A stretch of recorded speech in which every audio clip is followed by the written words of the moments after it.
Hi guys, welcome to ACE Anesthesia. Today's video will be discussing the topic opioids. So it is one of the part of drugs and anesthesia series.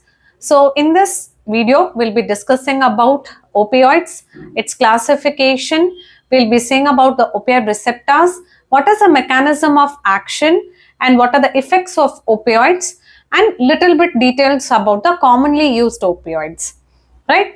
So starting this video, what is opioids? Opioids are the compounds which are derived from the plant, that is poppy, what commonly called as the poppy plant or the Papaver somniferum.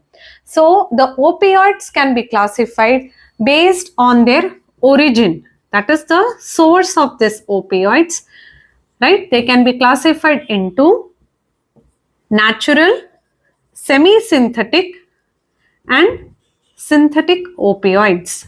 Okay, right? We can classify them into natural, semi-synthetic and synthetic. So these are all based on the origin or the source of the opioid, like how they are derived. So natural opioids commonly which we have is the morphine, codeine, Pethidine, noscapine.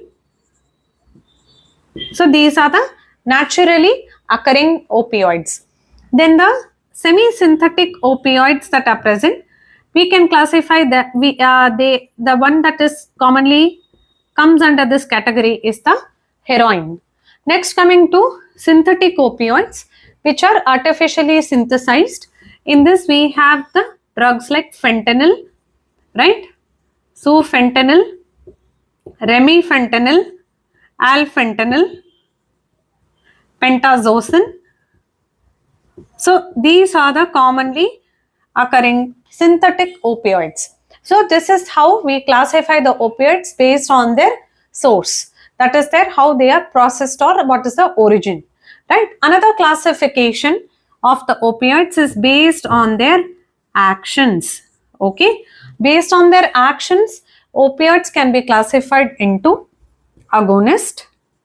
Okay, we also have the partial agonist, and then we have the agonist, antagonist, and then we have the antagonist. So this is one of the classification based on their actions. So agonists are those which are agonist at the mu, kappa as well as the delta receptors which are present of the opioids. So among the agonists we have the drugs like morphine, we have fentanyl, remifentanil, fentanyl. So all this come under agonist. So partial agonist where they will be agonist at the mu receptor, but they may not be agonist at the kappa and the delta receptors. They are called as the partial agonist. So partial agonist we have buprenorphine and butorphanol. Okay, and among the agonist antagonist we have pentazocine and nalorphine. Okay, so coming to the antagonist which are like antagonist at the all the three opioid receptors, we have naloxone, naltrexone and nalmefene. Okay, so this is how we can classify the opioids based on their source and based on the action, right? So next we come about what are the opioid receptors which are available to us. So there are three types of opioid receptors. We have the mu receptors, we have the kappa receptors and we have the delta receptors. So the main receptor of the opioid is the mu receptor. They are also responsible, all the three are responsible for spinal and supraspinal analgesia. Right? So the actions of the mu receptor we can remember in the form of a mnemonic that is called as the sacrum. So S refers to sedation, okay. A refers to analgesia, right. C refers to constipation, okay. R refers to respiratory depression. U refers to euphoria, urine retention, and M refers to meiosis. So these are the main effects of the agonist to the mu receptors. Kappa receptor have a special action causing dysphoria as well as sedation. Sedation that will be affiliated to the agonist with the kappa receptors. Okay. So these are the three types of opioid receptors. Now coming to what is the mechanism of the opioid receptors. So opioid receptors are basically G protein coupled receptors. Okay, they are G protein coupled receptors. They can be divided into G alpha, G beta and G gamma. So this is like a trimer molecule. The primitive or the primary action or the mechanism by which the G protein receptor acts or the mu receptor acts is that they will inhibit adenyl cyclase. Okay, they will inhibit adenyl cyclase which or prevents the conversion of ATP to cyclic AMP. Okay, so this is the first action. Second is that it will cause the entry of potassium within the cell, that in turn causes hyperpolarization. They will cause hyperpolarization, right? And third is they will prevent calcium entry, right? And hence it prevents the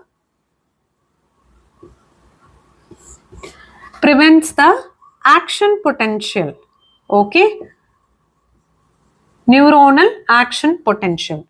So these are the three mechanisms by which our G protein coupled receptors will act through the, that is the opioid receptors will be having its action.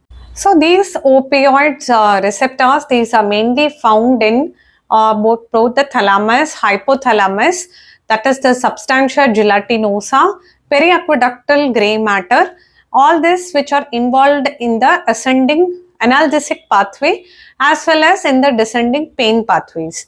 It's also believed to be present in substantia gelatinosa. They'll be inhibiting the production of the glutamate and serotonin that also is associated with the pain pathways, right? So these are the ways by which the opioids will be acting for the purpose of analgesia. So when these opioid receptors are present, so what are the various actions of the opioids we have to know, right? So when we are starting with these actions, we can divide and see what are the basic effects of the opioids on the various systems. So starting with the effect of this on various system, we start with the cardiovascular system first. So the opioids basically will cause decrease in the sympathetic response, okay. They'll cause decrease in the sympathetic response and they will cause increase in the vagal tone or the parasympathetic nervous system activation. So this in patients who are having like a hypovolemic status, it may cause little bit of borderline hypotension post the giving of the opioids in those patients, okay. And another thing which we have to notice is that it may have a suppressant action on the SA node that is present of this heart.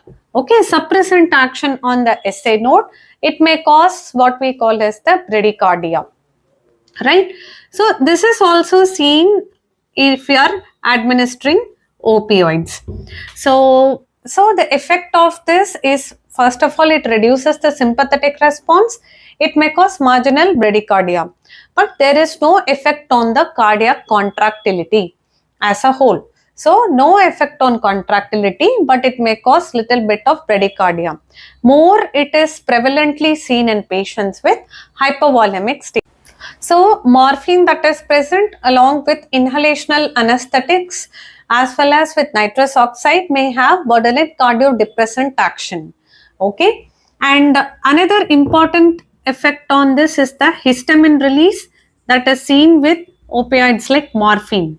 Okay. So they may cause borderline vasodilatation that may cause fall in the blood pressure. Another thing which we have to see is opioids actions are along with the opioid actions along with nitrous oxide, they may cause endothelial vasodilatation, right? They will cause endothelial vasodilatation because of certain receptors that are present in the small capillaries. They may cause vasodilatation. Okay, so these are the basic features which we see on the cardiovascular system. Second is the respiratory system. In respiratory system, we see that they have a central depressant effect. They have a central depressant effect on the respiratory center, that is the medullary center for breathing. So what happens is that it will reduce the central response to the CO2 stimulation. So as we all know that carbon dioxide, it's a stimulant for respiration in the patient. Opioids will be reducing the central compensatory response to increased carbon dioxide in the body. So what happens is that they will be increasing the end tidal carbon dioxide on administration, right? And they will also be decreasing the respiratory rate. Okay, but there is no effect on the tidal volume of the patient. So these are the things which we can notice on the administration of opioids. Another thing on the respiratory system is that since they will be since there is no there is increase in EtCO2, there will be also no compensatory increase in respiratory rate, right? They will be also suppressing the ciliary actions which are present in the bronchus and the airways. So they will suppress the ciliary motility actions. Also they will cause uncoordination between the swallowing and breathing. Okay, that in turn will lead to increased risk of aspiration. Okay, so these are the effects on the respiratory system which is seen with the administration of opioids. So coming to the central nervous system effect of the opioids. In the central nervous system, they will help in production of this analgesia by this opioid. They'll inhibit the ascending descending pain pathways, right? So as I said, also they will be decreasing the amount of acetylcholine release in the prefrontal cortex. Okay, that is responsible for basically consciousness. So it also provides a kind of mild sedation, but the patient will be obeying to the verbal commands. So EEG when we take after the opioid administration shows that the waves go from alpha to the delta waves, which is a form of like deep sleep. Okay, so it also provides a quite a good amount of sedation to the patients. In the central nervous system, opioids are thought to decrease the intracranial cerebral metabolic oxygen demand. They also reduce the intracranial pressure, right? So usually we use this high amount prior to that of to attend the intubation response, especially in case of neurosurgeries, right? Another thing which we see with opioids is that they will be also thought to, they will also be basically they were used also in conditions like in case that is shivering. Okay, so this is mainly action via alpha 2b receptors. So special drugs which will be acting on the, that is the opioids that act for this is the tramadol, and then we also have meperidine. Okay, so these are also drugs which are also used for shivering. Next is the in central nervous system, it is also thought to produce meiosis. Okay, how is acting is mainly it activates our parasympathetic nervous system, where we have the ciliary ganglion, that is the Edinger-Westphal nucleus, and hence there will be parasympathetic predominance, which in turn causes meiosis. Okay, this is also one of the things which we see with the opioids. So apart from all this, we see that they will also be responsible for process that is they're also associated what we see usually as chest wall rigidity. So this is specifically with, like, when we do opioid induction, it's very commonly seen, that is the chest wall rigidity, where we see that we will face difficulty in ventilating the patients. So all of these are like the CNS effects of that is the CNS system effect of this opioids. So once we finish up all this, it also has an effect on the ocular system. So in ocular system, as I said prior, it will be causing decrease in the intraocular pressure, and they'll be also responsible for causing what we known as meiosis, that is the constriction of the pupil, mainly because of the activation of the parasympathetic nervous system, right? So we finished the cardiovascular system, respiratory system, the central nervous system. We will also be seeing about, next is the GIT, that is the gastrointestinal system. In the gastrointestinal system, they are known to decrease the peristaltic movements. Okay, peristalsis of the gut. Okay, they are known to decrease the motility of the gut, and they'll be increasing the sphincter tone of the gut. Okay, so all these are associated often with constipation. Okay, so this is one of the effect on the gastrointestinal system which we see of the opioids. They are also responsible for causing nausea and vomiting. This is mainly because of action on the chemoreceptor trigger zone. Okay, that is the zone for the vomiting center in the central nervous system, right? So coming to, after finishing the GIT system, that is it is also one more thing which I forgot to tell you people is, it will cause spasm or the contraction of the sphincter of Oddi. Okay, so this also causes spasm or the contraction of the sphincter, that is increase the sphincter tone. So it's also associated with the spasm of the sphincter of Oddi, especially seen with morphine. Okay, so these are the gastrointestinal effects of the opioid administration. Now coming to what are the effects on the obstetric systems. Okay, sorry, effect on the endocrinological system. In endocrinological system, this will be causing decrease in the ACTH release. So as I said that they will suppress the sympathetic response to surgery or sympathetic response to any form of stress. So they will be decreasing the release of acetylcholine, and hence they will decrease the cortisol release, which is usually associated with the surgical stress, right? So this is one of the advantage or the effects of the opioid administration.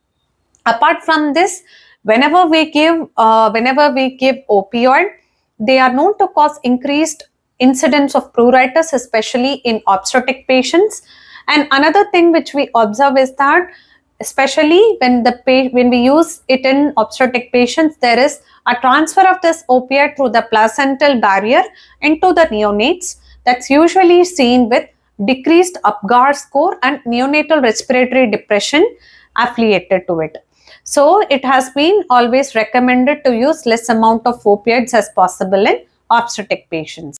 So let's see about each of the opioids that is commonly used one by one. We'll be seeing only about the salient features, starting with morphine. Morphine is one of the naturally derived opioids. Okay, it's a naturally derived opioid, and then it is also a agonist to mu kappa and delta receptors, right? So the morphine that is present, it's usually available in the formulation of 1 milligram per ml or 10 milligram per ml vials. Okay, these are highly hydrophilic in nature. Morphine is highly hydrophilic in nature. Okay, and coming to the various modes by which morphine can be given is IV, IM. We also have oral tablets and we have the patches of morphine that is also available, right? In IV dose, usually we have these vials, that is 10 milligram per ml vials. They are given at a dose of 0.1 milligram per kg body weight. Whereas in an IM, it can be 0.1 to 0.2 milligram per kg body weight. In oral tablets, usually available as 10 mg, 15 mg, 30 mg tablets. So these are usually used for patients suffering from chronic pain like pain due to cancers or chronic pain disorders. It is used often, right? So coming to absorption of morphine. So when we give usually by the IV formulation, it's absorbed about 100%. Whereas in IM, it may be 50 to 60%. So about the thing is, once it's absorbed, the metabolism of morphine is mainly the hepatic metabolism. It gets metabolized by glucuronidation, okay, and they'll be converted into two, that is morphine 3 glucuronide and morphine 6 glucuronide. The morphine 6 glucuronide is almost half as potent byproduct as that of the morphine itself, okay, and excretion of this is primarily via the kidneys and little bit from the bile, okay. So coming to the mechanism of action, it is same for common for the opioids, as I said prior. I'll not be repeating it for every drug which we are discussing. So in case of mechanism, we can refer back to the mechanism of opioids itself, where we'll see about the various actions, right? So another thing to remember is the morphine is also given as intrathecal, right? And it is also given as epidural. The intrathecal dose of this morphine can be up to 0.2 to 1 milligram, right? Whereas in case of an epidural, we can give up to 5 mg, right? For an average adult of about 70 kilos. The onset of action of morphine, it will start from 10 to 15 minutes, right? And the duration of action, if you are giving by IV, it can last up to like 6 hours. Whereas in case of spinal or intrathecal, that is Neuroaxial, if you are giving, the effect can last up to 24 hours. So as we saw, these are the various things. The mechanism of opioids, it will be acting on the mu kappa delta receptors, and the action is similar to what we have discussed as the action of opioids.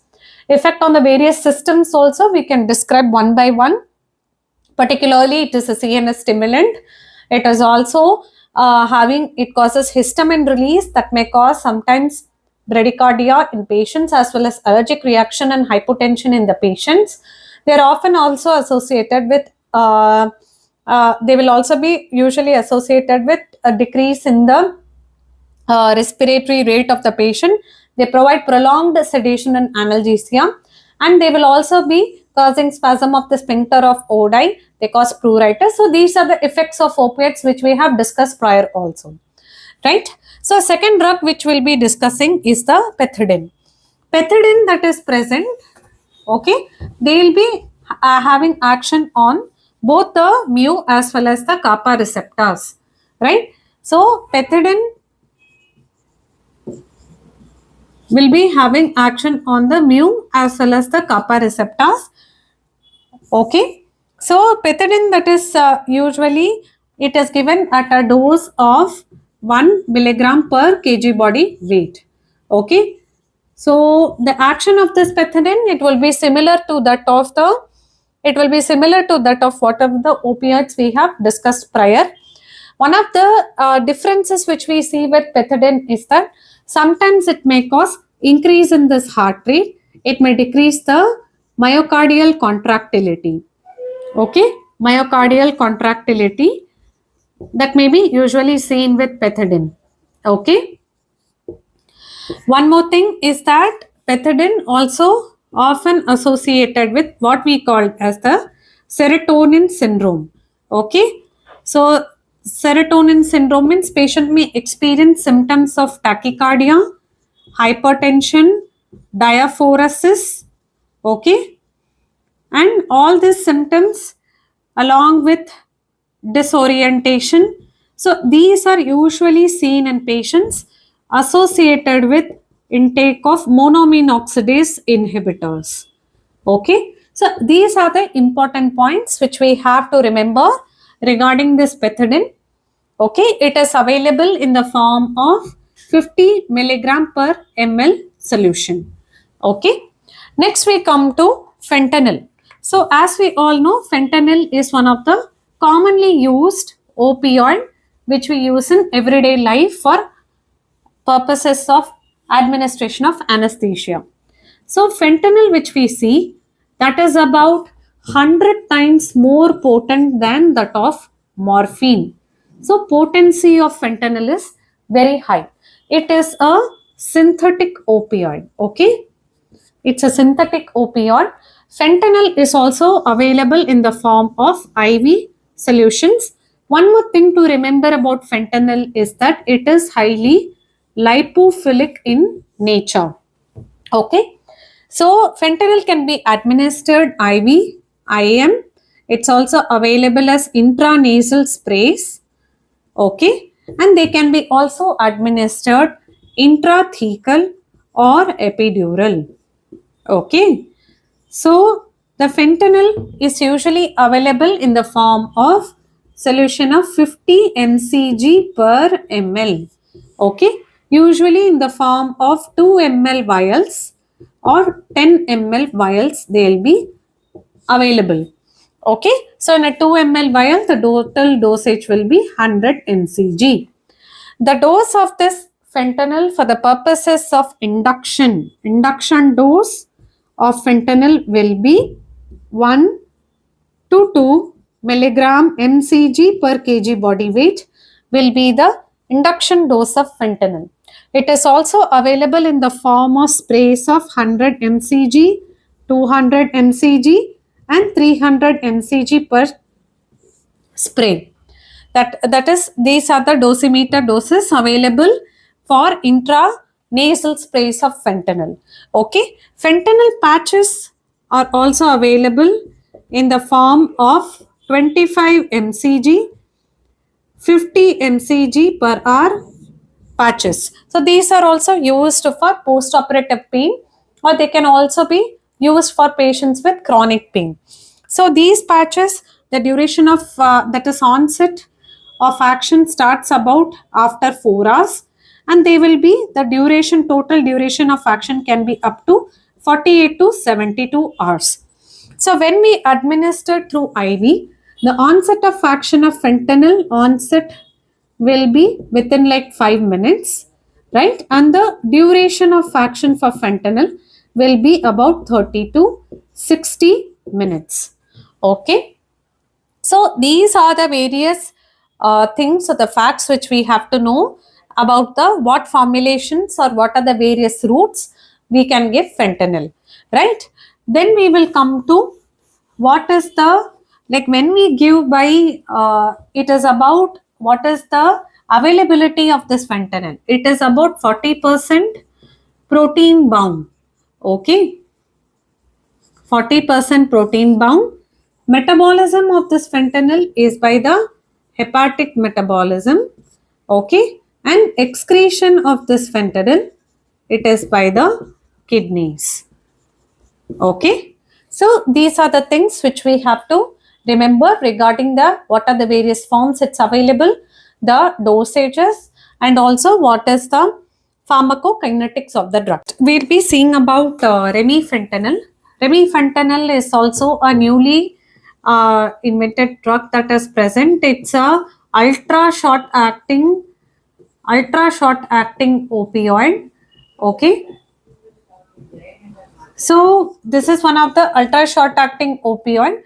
The remifentanil is also a synthetic opioid, right? It is available in IV formulations as 1 milligram or 2 milligram vials. Okay, so whatever this remifentanil is present, it is a synthetic opioid. Okay, the onset of action for remifentanil is very quick, is within 30 seconds, and the duration of action will be about 3 to 5 minutes. Okay, so it is also given as IV formulations, and it is used as an induction dose for remifentanil is 0.5 mcg per kg per minute, right? So you can also give up to 1.5 to 1 mcg per kg per minute, whereas the maintenance dose that is present will be 0.05 mcg per kg per minute. Okay, will be the maintenance dose. So this is for remifentanil. The absorption of this remifentanil is very quick, right? The metabolism of remifentanil is by the blood and tissue esterases. Okay, they are excreted via the kidneys. Okay, so these are the important salient features which we have to remember regarding this remifentanil. Okay, so another important thing, so the action of the remifentanil similar to opioids, they will be causing ventilatory suppression by decreasing respiratory rate. They'll cause bradycardia and hypotension, which is transient. They will also be decreasing the cerebral metabolic oxygen demand and ICP. They may also be associated with constipation as well as pruritus, right? So these are the effects of this remifentanil, and the main advantage is that because of its short duration of action, we can easily use in case of even difficult airways and also for intraoperative analgesia with good hemodynamic stability. The thing is, remifentanil cannot be used for intrathecal or epidural usages. Okay, intrathecal or epidural usages, but because of the presence of glycine in its formulation, it shouldn't be used, right? Next we will come to opioid antagonist. In opioid antagonist, we have naloxone, naltrexone and nalmefene. So we'll see about naloxone. This is a competitive, non-selective opioid receptor antagonist. Okay, they'll be having antagonism to mu, kappa and delta receptors, but maximum antagonism towards the mu receptors. So the naloxone is usually available in the form of pre-filled syringes. Okay, the dosages of naloxone will be 1 to 3 microgram per kg body weight, right? So they can be given in the form of IV, IM and subcutaneous formulations, that is 0.02 milligram per ml, 0.04 milligram per ml and then 1 milligram per ml. Okay, so these are the various pre-filled formulations which will be available for the various modes of administration. So since it is like a non-competitive antagonism, sorry, it is a non-selective antagonism, so it will be acting on antagonism towards all the three receptors. So this forms of great usage in cases of acute and chronic opioid overdose. It is also very good against the side effects of opioids, like in the form of pruritus or intractable nausea and vomiting caused because of opioids, right? So these are the uses of naloxone, and it's also very useful against the opioid overdose causing ventilatory suppression. So once we give the naloxone, we will see that it will also overcome the analgesic activity of the opioid that is given. It will also be seen in the form of patients having tachycardia, there will be diaphoresis, there will be mydriasis, etc. So all the effects of the opioids will be antagonized by this naloxone, right? So at last, we'll come to the last topic of this video, that is the neuraxial opioids. So briefly, we'll be discussing about usage of these opioids in the neuraxial anesthesia. So neuraxially, we can use in spinal, we use also in case of this epidural, right? So whenever we see for the spinal, right, the dose we use, the most commonly drugs which we use will be the morphine, we use fentanyl, right? Sometimes we use drugs like also buprenorphine, okay? I'll also be discussing few salient features about buprenorphine. So whenever we are giving via this neuraxial anesthesia, the effect of the drugs depends upon the factors, either the lipophilicity or the hydrophilicity nature of the drug, okay? As we discussed, fentanyl which is present, okay, it is more lipophilic in nature, right? Whereas morphine that is present is hydrophilic in nature.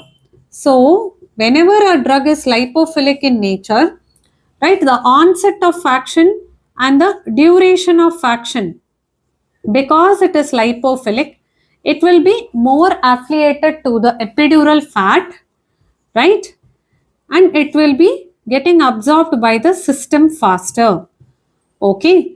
So in case of this fentanyl, the duration of action which is present will be less compared to that of this morphine. So morphine, because it is hydrophilic, it will be more combined with the CSF and it will be staying within the circulation of the CSF for a longer duration of time, okay? Also because it is more hydrophilic and because it's affiliated to CSF, the cephalid spread, okay, is more with morphine compared to that of the fentanyl. So these are the few important things which we have to remember when we are giving neuraxial opioids. Similarly, in case of this morphine, our dose of spinal morphine will usually range from 0.2 to maximum dose may be up to 1 milligram. Whereas in epidural, the morphine you can give up to 1 to 5 milligram. Okay. So these are the few things which we have to remember in case of neuraxial opioids. So some information about buprenorphine. As we studied buprenorphine that is present, it's a partial agonist. Okay. So partial agonist, it has little bit of action both on, it will have action on the mu receptors, but it may be a kappa receptor antagonist. Okay. So buprenorphine that is present is available usually as 0.3 milligram per ml vial. It's very good for IV sedation because it is not associated with respiratory depression. And also the analgesic effect of this buprenorphine has a ceiling effect. That means the more you give buprenorphine doesn't mean the more analgesia and respiratory depression it brings. So it has a ceiling effect to the effect of analgesia. So these are important points which we have to remember regarding buprenorphine. So it can be given as IV formulations, also intrathecal. Intrathecal, it can be given dose of about 30 to 100 mcg. Okay. Whereas it's also available in the form of patches, which are transdermal patches, as 5 mg, 10 mg, 15 mg patches. Okay. The onset of action for these transdermal patches is 4 hours after the putting of this patch, and the duration of action where this patches can be put is up to 7 days. Okay. So these are very useful in case of IV sedation. Patches are very useful in patients with chronic pain conditions. So coming to the end of this video, we have discussed about opioids in this video, and more of importance I have given to especially for the mechanism of action, the effects on various systems, and the side effects of this opioids. And just a brief points to remember about the more important and majorly used opioids. I hope this video was helpful. Keep supporting. Thank you.